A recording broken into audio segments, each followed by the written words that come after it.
What is up, everybody? Happy Saturday night to you. Unless you've slept, happy early Sunday to you. Whichever way you want to look at it. Anyway, hope everyone has been safe and well. I'm going to share, like I have been doing every week now, just a few things that have been kind of on my mind this week.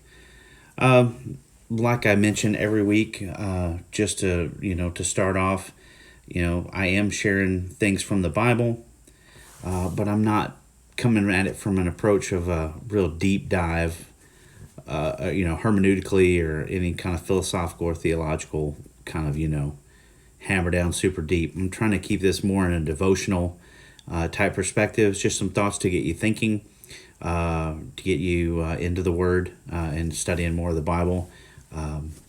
And just some practical points, With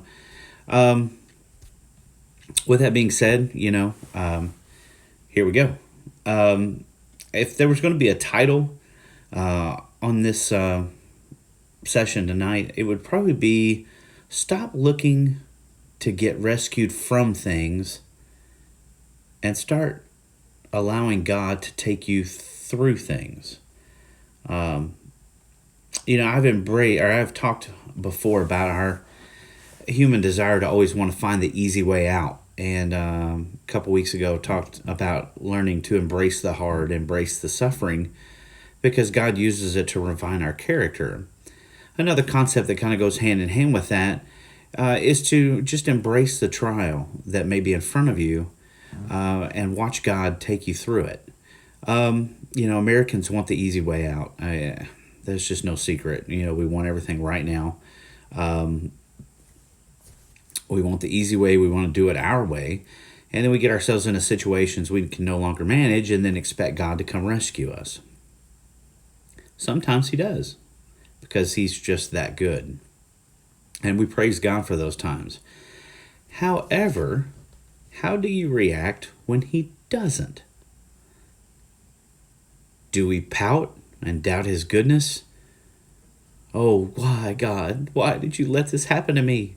Knowing doggone well that you put yourself in that situation through a bad choice, or you overspend on something and then you're running short until the next check, or you get a little carried away in a situation and find yourself in a little bit of trouble.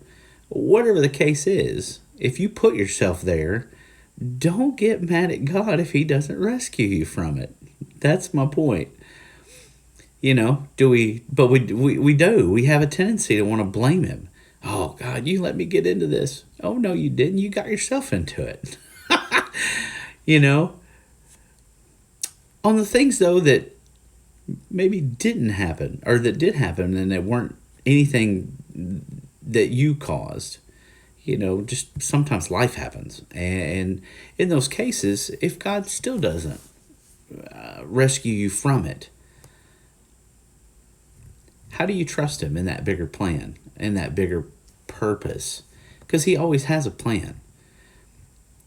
That plan's always constructed in a way to bring him glory.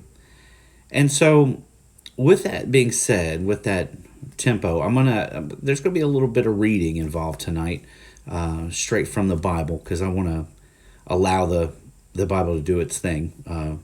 It's amazing like that. But the first story, I want a couple of stories tonight, examples of how God brought people through a situation. And it wasn't necessarily easy. They were trials. The first one was in the book of Daniel, chapter 3. If you grew up with any exposure to Sunday school at all, I am sure you've heard the story of Shadrach, Meshach, and Abednego. These three guys were Hebrew exiles that King Nebuchadnezzar had taken from Jerusalem and put into his service. Their original names were Hananiah, Mishael, and Azariah, and that's referenced in Daniel 1. We read in Daniel 1 that they were with Daniel, and they had requested not to eat of the king's food, which was offered to pagan deities, but be allowed to eat vegetables and drink water according to Hebrew dietary standards and, of course, the Old Testament, as they wanted to be faithful to God. Their appearance was so much better at the end of their training that they quickly were promoted, and King Nebuchadnezzar was very, very impressed with them. And so they were in positions of authority, even though they were exiled. Well, in chapter 3, they come under the gun. Shadrach, Meshach, and Abednego do. Some of it due to, I think, jealousy, probably, from other nationality nobles that were also part of this program. And I always wonder, as a side note, where Daniel was during this chapter. He's not mentioned, so it always makes me wonder where he was during that. But anyway, for people who are not familiar with this story, I want to read it. And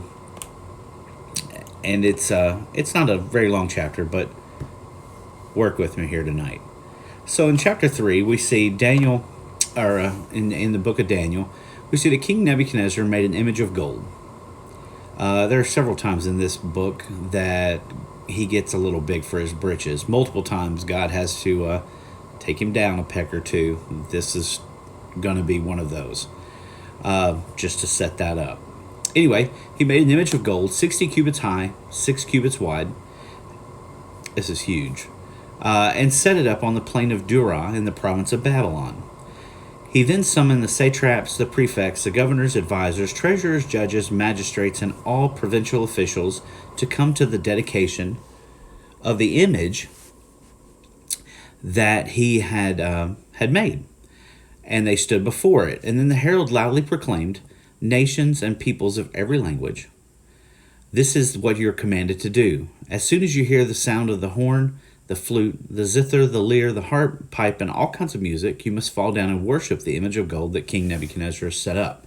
Whoever does not fall down and worship immediately will be thrown into a blazing furnace." Therefore, as soon as they heard the sound of the music, the nations and people of every language fell down and worshipped the image of gold that Nebuchadnezzar had set up. At this time, some astrologers had came forward and denounced the Jews. Shocker. This happens a lot in the Old Testament, and New for that matter. They said to King Nebuchadnezzar, "May the king live forever. Your majesty has issued a decree that everyone who hears the sound of the music must fall down and worship the image of gold, and that whoever does not fall down and worship will be thrown in a blazing furnace. But there are some Jews whom you have set over affairs in the province of Babylon, specifically Shadrach, Meshach, and Abednego, who pay no attention to you, your majesty. They serve neither your gods nor worship the image of gold you've set up." Well, naturally, this kind of ticks Nebuchadnezzar off. And so it says, furious with rage, Nebuchadnezzar summoned Shadrach, Meshach, and Abednego. And so these men were brought before the king. And Nebuchadnezzar said to them, "Is it true, Shadrach, Meshach, and Abednego, that you do not serve my gods or worship the image of gold I have set up? Now, when you hear the sound of the music, if you are ready to fall down and worship the image I have made, great. If you do not worship it, you will be thrown immediately into a blazing furnace. Then what God can rescue you from my hand?" Shadrach, Meshach, and Abednego replied to him, "King Nebuchadnezzar, we do not need to defend ourselves before you in this matter. If we are thrown into the blazing furnace, the God we serve is able to deliver us from it, and he will deliver us from your majesty's hand. But even if he does not, we want you to know, your majesty, that we will not serve your gods or worship the image of gold you have set up." Well, this spins Nebuchadnezzar into a whole nother dimension of ticked off. And he was furious, the Bible says in verse 19, with Shadrach, Meshach, and Abednego, and his attitude toward them changed.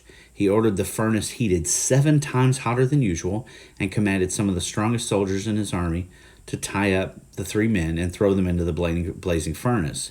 So these men, wearing their robes, trousers, turbans, and other clothes, were bound and thrown into the blazing furnace. The king's command was so urgent and the furnace so hot that the flames of fire killed the soldiers who took up Shadrach, Meshach, and Abednego, and these 3 men, firmly tied, fell into the blazing furnace. Then all of a sudden, King Nebuchadnezzar leaped to his feet in amazement, and he asked his advisors, "Weren't there 3 men that we tied up and threw into the fire?" And they said, "Certainly, your majesty." And he said, "Well, look, I see 4 men walking around in the fire, unbound, unharmed, and the 4th looks like a son of the gods." Nebuchadnezzar then approached the opening of the blazing furnace and shouted, "Shadrach, Meshach, and Abednego, servants of the Most High God, come out and come here." So the three men came out of the fire. Everybody gathered around them. They saw that the fire had not harmed their bodies, nor was a hair on their head singed. Their robes were not scorched, and there was not even the smell of fire on them. And Nebuchadnezzar said, "Praise be to the God of Shadrach, Meshach, and Abednego, who has sent his angel and rescued his servants. They trusted in him and defied the king's command and were willing to give up their lives rather than serve or worship any god except their own God. I therefore decree that the people of any nation or language who say anything against God, the God specifically of Shadrach, Meshach, and Abednego, will be cut into pieces and their houses be burned into or turned into piles of rubble. For no other God can save this way." And then the three guys were promoted even higher than they were before. So I want to reread a couple of sections there. In verses 16 through 18, it says, "Shadrach, Meshach, and Abednego replied to him, 'King, we do not need to defend ourselves before you in this matter. If we are thrown into a blazing furnace, the God we serve is able to deliver us from it, and he will deliver us from your majesty's hand. But even if he does not, we want you to know, we will not bow. We will not serve your gods or worship the image of gold you've set up.'" And then, of course, in verses 24 through 27, the king jumped up and he said, "Didn't we throw three guys in?" And they were like, "Yeah." He goes, "Yeah, well, how come now I see four? And they're unbound and unharmed." So these men stood for their faith. They got into a situation. In this particular case, this was no fault of their own other than they were just being faithful to God. And those are kind of situations that will happen. If you don't think you'll come under fire for serving God, even in America, those times are here. People catch flack all the time. Now, it's obviously not to this extent yet, but it could. Certain key events in our country could turn it ugly really quick. That's why we got to continue to pray. I'm not going to turn this into a political discussion. Anyway, just food for thought. So these men were in a situation, and naturally, if they were American, they would be like, "Oh, dear Lord, get us out of this," But they didn't. They declared straight to the king's face and stood their ground and said, "Even if God doesn't rescue us, we're not worshiping your idols." Period. So they resolved themselves to depend on God regardless of what happened. Were they scared? Oh, I bet they were. I would have been. I can't even imagine. However, we have to learn to let our faith defeat our fear and move us forward. In this case, the men stood their ground. God rescued them, not from the fire. He did not save them from the fire. He saved them through the midst of the fire.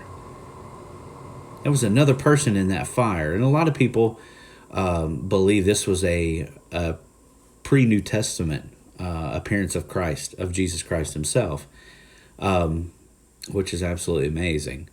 But see, it's not wrong per se to actually pray for God to deliver us from something. However, the three young men wanted to make it very clear that if God chose not to rescue them, they still weren't going to go against their faith. God does what God chooses to do. Like I've talked about before, his ways are higher than our ways. His plans are beyond our understanding. And there are times when situations happen through no fault of our own where we need a hand. And, these guys did. They didn't, the Bible doesn't show that they were actually asked to be delivered from anything. But they were confident that God would deliver them through this. I mean, even Jesus asked God, if there's another way in the Garden of Gethsemane, he's like, Father, if there's another way, great, but not my will, yours be done. And that's where we've got to get to. We're going to run into situations that are beyond us. Sometimes it will be our fault. We're human. We make goofy decisions at times. I know I do. The thing is, though, is we have to come to a point where we stop looking for the easy way out. Like I've talked before, we have to embrace the hard. God shows his faithfulness sometimes through a situation instead of just getting us out of a situation. If Jesus had depended on God to rescue him from the cross, we would have no chance today. Instead, God delivered him through the cross. And in doing so, he delivered us as well. Now, Jesus had to go through a lot. I mean, he was completely battered, bruised. His body was just shredded through the beatings, and just it works me up to even stop and think about just what he went through for us. And yet, in our tendencies, we want to be rescued from everything. If Jesus didn't get delivered from something, why should we be so prideful that we think we should be delivered from everything? The fact of the matter is sometimes we're just meant to go through them. And he proves his faithfulness by taking us through it. The three men here, the three Hebrews, Shadrach, Meshach, and Abednego, had to be thrown into the fire before God's miracle took place. And in the midst of their greatest trial, in the hottest fire, a fourth man appeared and saved them through the fire, not from it.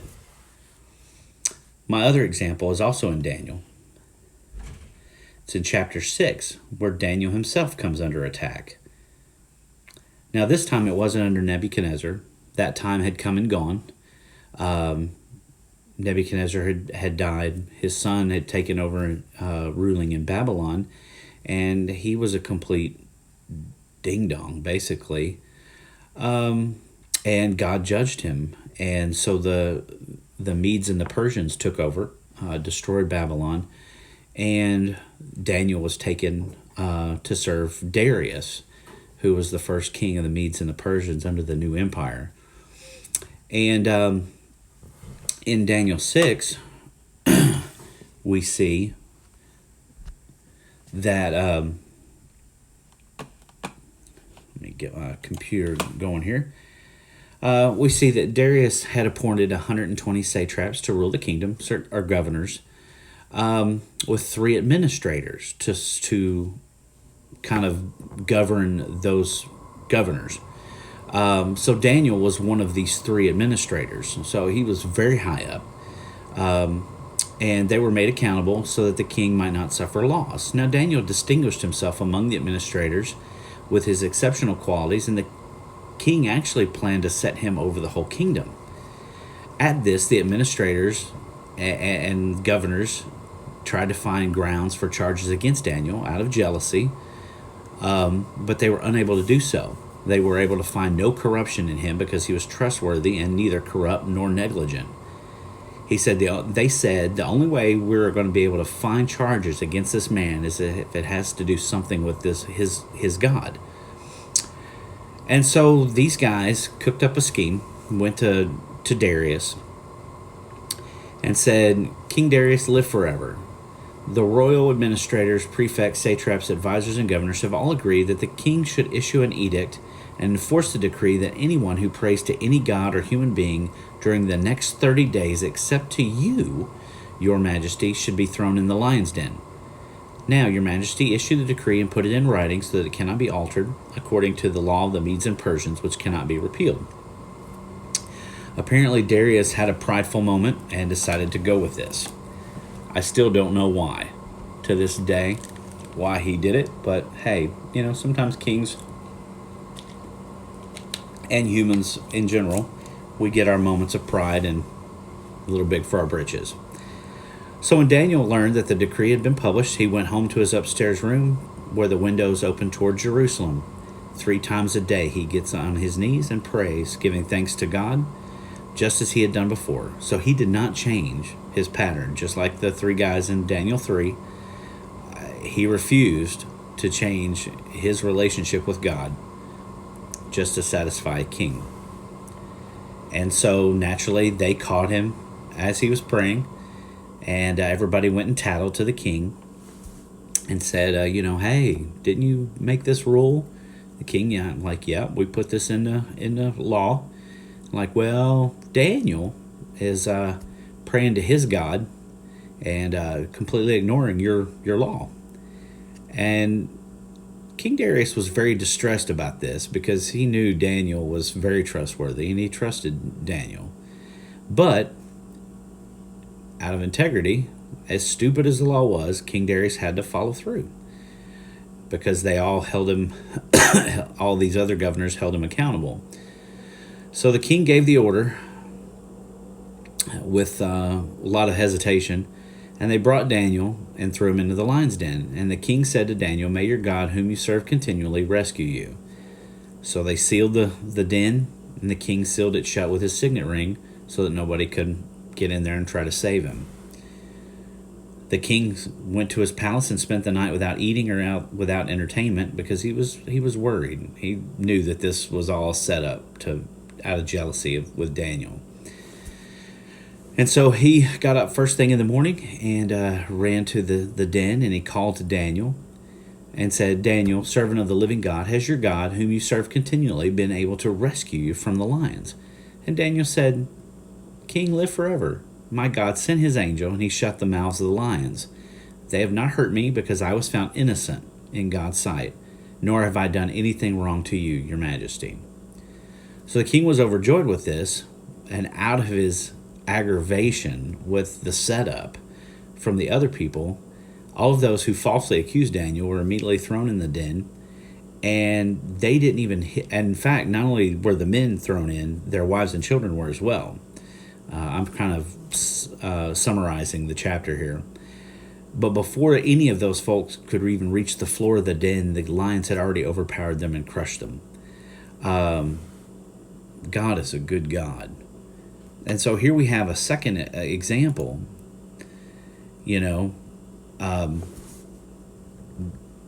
where, somebody was not saved from a trial. He was probably fearful too. I would have been. I can't even imagine what hungry lions would do under normal circumstances. But, God had a bigger plan. And this plan, again, brought God glory. And to the point where Darius had completely defended God and passed laws that anybody that spoke against him, they were immediately dealt with. So, in both stories, we see Hebrew men come under attack out of jealousy from other nobles. Shadrach, Meshach, and Abednego had refused to worship any god but the Lord. In the second, Daniel stayed faithful to God in spite of the nobles tattling on him because he refused to pray to anyone but God. Both times the king declared punishment on the men, and both times they had to go through the trial. They weren't rescued from it. They had to go into the lion's den or into the fiery furnace. In the first story, Jesus appeared with them in the fire. In the second, an angel shut the lions' mouths. God delivered them through the trial. The result? In the first one, Nebuchadnezzar declared anyone who spoke negatively about God would be destroyed, because no other God could save in the way that he did with those guys in the fire. God got the glory.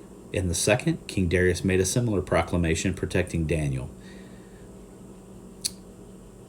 Sometimes, again, God has to deliver us through a test. We have to get rid of this escapist mentality because God most often does not do that. If you want to live a life of impact, of positive impact, you need a testimony. And a testimony that brings glory to God and brings others to Jesus. How do we get a testimony? Well, we get that with a test. Multiple tests. There's just no other way. Our character is refined when we go through tests and trials. James 1:2-4 reminds us of this. Consider it pure joy, my brothers and sisters, when you face trials of many kinds, because you know that the testing of your faith produces perseverance. Let perseverance finish its work so that you may be mature and complete, not lacking anything. Paul makes similar comments in places all over the New Testament. Our faith is refined like gold in the fire. As I mentioned before in other sermons, diamonds are only created through intense heat and pressure. Otherwise, it's just a lump of coal. God refines us through the test. We become the best version of ourselves through tests. If you want to truly be the best you, stop trying to get out of the tests. Allow God to work miracles in you and through you by going through the test. Allow God to lead you through them. He's a good God and wants the absolute best for you. And if you lean on that truth and trust Him, you'll find these tests aren't nearly as difficult as sometimes we make them out to be. Food for thought. Lord, I pray that you would help us embrace tests and trials in our life and depend on you to bring us through them. Help us to stop always looking for the easy way out and to allow the trials in our lives to make us better, refine us and purify us so that we better reflect Jesus and His character. In your name I pray. Amen. You guys have a great rest of your weekend. If there's anything you need to pray with or have somebody pray with you for or anything like that, please feel free to message me, and would love to chat with you. Otherwise, be blessed, and let's start creating those testimonies. Love you guys.